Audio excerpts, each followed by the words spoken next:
first thing we have to do, ladies and gentlemen, is distract. Did that story temporarily distract you from the things going on in your mind? Raise your hand if you were distracted momentarily with that story.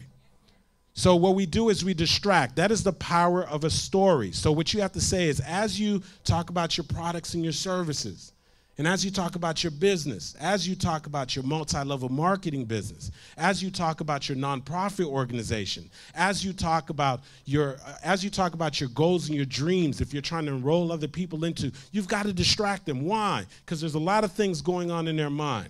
Why? Because there's a lot of other places that their resources can go. Why? Because there's a lot of other things they could be doing with their time. And so we have to learn to distract, and the best way to do that is through your story. So I want you to start thinking about your products, your services, and everything that you're looking to share, and think about, what's the story that I can share that's going to allow me to temporarily distract them. And that's why I told you, never make a point without telling a story, and never tell a story without making a point. Are you still with me? Yes or yes? Okay? And the second thing is dispute. How many of you guys realize that when you think about a woman who came from the poorest country in the Western Hemisphere, who her and my grandma at times, and when my mom's in the room, you know, the Caribbean culture, she doesn't like for me to share this, but I say, Mom, people need to hear this. Her and my grandma, at one point, there was basically like a patio area between two buildings. That's where her and my grandma slept.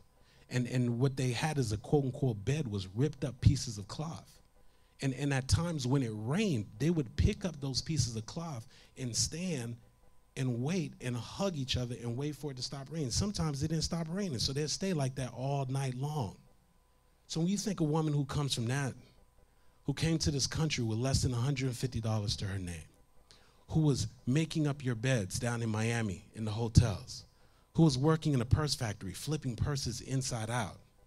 And you think about a woman like that, who's still willing to show up, who's still willing to come, even though English isn't her first language, who's still willing to show up even when she doesn't have the resources. So what I leave the audience is, what's your excuse? So that's the dispute element of that story. Because the person who's sitting there says, oh, for you to have success, you have to have a whole lot of money in your bank account. The person says that I have to be a certain complexion. I have to have the right initials behind my name. I need a certain amount of education. I need to be a certain age. I need to have a certain amount of experiences. No, that's not true. You got to be willing to show up. You got to be willing to show up in spite of the circumstances, in spite of the setbacks, in spite of the naysayers, in spite of the fact that some people are going to try to talk you out of it, that these things are going to happen. Don't get it twisted. You're going to leave here today, I guarantee you, within an hour, hour and a half of you leaving here, there will be something that will distract you. There will be something that makes you second-guessing your goals and dreams. There will be a conversation that will not be in light of this room being positive and inspiring. And so you've got to anticipate that. You've got to know that that's going to happen. That's what I love when Mike Tyson said that everybody has a game plan until they get hit.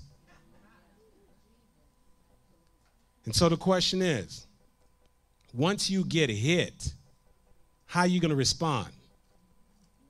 Are you going to be willing to show up? Or are you going to retreat? Are you going to show up and make some things happen in 2013? Or are you going to lay it down on the line? And so that's the conversation that I dispute in that story. And finally, I need to inspire. And so what I hope is, some of you that I shared this, and I did something unique today because I shared the story, I did some of the stuff, and I took you behind the curtain to explain to you why these things are being done. But what we ultimately do through these stories is we inspire people to act. In my case, I'm inspiring people who's been sitting on that book that they've been wanting to write, to say, hey, I'm going to show up for my life. Inspire the person that says, hey, I want to start this business. I'm going to start this business. Inspire the person that says, hey, this marriage has been difficult. I'm thinking about walking away. But they say, I'm going to fight this thing out. I'm going to make this thing happen. Inspire the person who's been fighting and trying to get this weight to come off, but they've been fighting. They can't make it happen. They say, I'm going to lose this weight on and on for good. Inspire the person who's had that goal and that dream, that thing that they've been waiting to happen. They've been putting it off. people are talking themselves out of it. They've talked themselves out of it, but inspired them to say that, hey, I can make this thing happen. And so that's the inspire portion of it. And so what I say is that I'm inspired by all of you. All of you have inspired me today. And I'm so inspired by what Cassandra has done today because I got to be behind the curtain and know the amount of time, the effort, the commitment that she put in to be able to create this experience for all of you.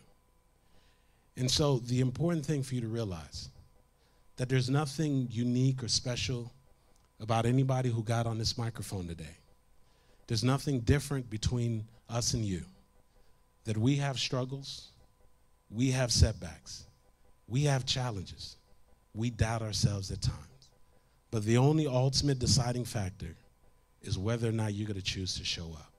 And so I want you to look at the person on your right and your left and say, show up for your life.